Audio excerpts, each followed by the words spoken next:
लोकसभा में गुरुवार 21 सितंबर को चंद्रयान पर चर्चा के दौरान दिल्ली से बीजेपी के सांसद रमेश बिधूड़ी ने अमरोहा से बीएसपी सांसद कुंवर दानिश अली को गालियां दी और बदतमीजी से भरा सलूक किया।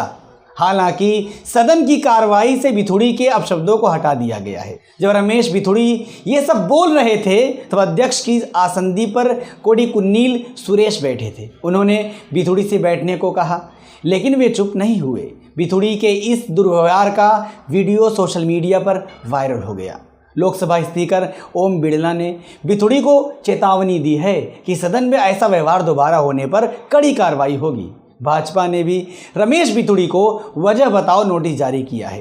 आपत्तिजनक टिप्पणी के तुरंत बाद रक्षा मंत्री राजनाथ सिंह ने भी सदन में खेद जताया था। कांग्रेस समेत कई विपक्षी दल बिधूड़ी के सदन से निलंबन की मांग भी कर रहे हैं। उधर बीएसपी के सांसद दानिश अली ने कहा है कि मैंने लोकसभा स्पीकर को चिट्ठी लिखकर मामले को प्रिविलेज कमेटी में भेजने की मांग की है। जब मेरे जैसे चुने हुए सदस्य का यह हाल है तो आम आदमी का क्या हाल होगा। मुझे उम्मीद है इंसाफ मिलेगा। स्पीकर जांच कराएंगे, वरना मैं भी इस संसद को छोड़ने के बारे में सोच रहा हूं, क्योंकि इसे बर्दाश्त नहीं किया जा सकता। हैरत वाली बात यह है कि रमेश बिधूड़ी के बोलते समय, गाली देते समय उनके पीछे बैठे बीजेपी के ही सांसद और पूर्व मंत्री रविशंकर प्रसाद और हर्षवर्धन हंसते हुए नजर आए। आप तस्वीर में देख सकते हैं। जब लोगों ने इनकी हंसी के बारे में सोशल मीडिया पर उनके खिलाफ लिखना शुरू किया तो उन्होंने अपनी सफाई में कहा कि वे दुखी और अपमानित महसूस कर रहे हैं। कुछ लोगों ने उनका नाम घसीटा है। उन्होंने यह भी लिखा कि सदन में जो अराजकता हुई थी उसे हम वाज़े तौर से नहीं सुन सके कि कौन क्या कह रहा था। बगल में बैठे हैं और कह रहे हैं हमने सुना ही नहीं। अगर यहीं पर विपक्षी नेता होते तो सदन में उनके सस्पेंड करने की मांग होती। रमेश बिधूड़ी के व्यवहार पर किसने क्या कहा है, आइए अब आपको हम वो बताते हैं। उमर अब्दुल्ला ने कहा है, अगर उन्होंने सिर्फ आतंकवादी कहा होता तो हमें इसकी आदत है। उन शब्दों को पूरे मुस्लिम समुदाय के लिए कहा गया। भाजपा से जुड़े मुस्लिम इसे कैसे बर्दाश्त कर सकते हैं? इससे पता चलता है कि वह हमारे बारे में क्या सोचते हैं। उन्हें शर्म आनी चाहिए। सदन के अंदर या बाहर ऐसी भाषा का इस्तेमाल नहीं होना चाहिए। यह रमेश बिधूड़ी नहीं बल्कि भाजपा पार्टी की सोच है। हमारी मांग है कि रमेश की सदस्यता रद्द की जानी चाहिए। आप सांसद संजय सिंह ने कहा है कि बीजेपी गुंडागर्दी कर रही है। बिधूड़ी की भाषा गुंडे माफिया की भाषा है।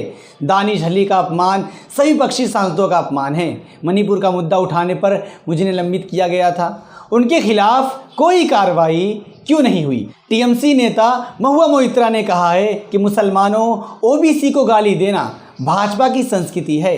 कईयों को अब इसमें कुछ भी गलत नहीं दिखता। पीएम मोदी ने भारतीय मुसलमानों को अपनी ही धरती पर डर कर जीने पर मजबूर कर दिया है। ये उसका एग्जाम्पल है। एआईएमआईएम चीफ असदुद्दीन ओवैसी ने कहा है कि मुझे भरोसा है बिधूड़ी के खिलाफ कोई कार्रवाई नहीं होगी। संभावना है उन्हें भाजपा दिल्ली प्रदेश अध्यक्ष बना दिया जाए। आज भारतीय मुसलमानों के साथ ऐसा ही सलूक हो रहा है जैसा हिटलर के जर्मनी में यहूदियों के साथ किया जाता था। बीएसपी चीफ मायावती ने कहा है कि दानिश अली के खिलाफ सदन में आपत्तिजनक टिप्पणी को स्पीकर ने रिकॉर्ड से हटाकर उन्हें चेतावनी भी दी है। वरिष्ठ मंत्री ने सदन में माफ़ी भी मांगी है, लेकिन पार्टी ने उन पर कोई कार्रवाई नहीं की, जो बदकिस्मती से देश के लिए दुर्भावनापूर्ण है। सवाल रमेश बिधूड़ी के व्यवहार पर क्या एक्शन हो सकता है? संविधान के आर्टिकल 105(2) के तहत भारत में संसद में कही गई किसी बात के लिए कोई सांसद किसी कोर्ट के प्रति उत्तरदायी नहीं होता। यानी सदन में कही गई किसी भी बात को कोर्ट में चैलेंज नहीं किया जा सकता। लेकिन इसका मतलब यह नहीं कि सांसदों को संसद में कुछ भी बोलने की छूट मिली हुई है। एक संसद जो कुछ भी कहता है वो लोकसभा में procedure and conduct of business के रूल 380 के तहत स्पीकर के कंट्रोल में होता है।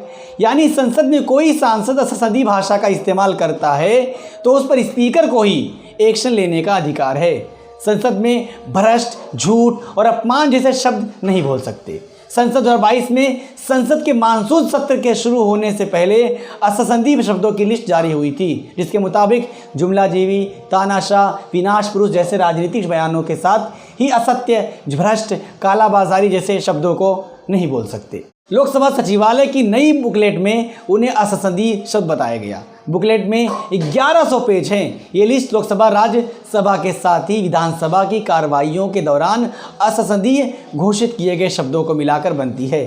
ताज़ा लिस्ट 2021 की है। 2020 में असंसदीय शब्द के इस्तेमाल की वजह से प्रधानमंत्री नरेंद्र मोदी के भाषण से एक शब्द को राज्यसभा की कार्रवाई से हटा दिया गया था। सांसद रमेश बिधूड़ी ने संसद में बीएसपी सांसद दानिश अली को गालियां दी। इसे आप कैसे देखते हैं? कमेंट करके ज़रूर बताएं। फिलहाल नायन में इतना ही, दीजिए मुझे इजाज़त।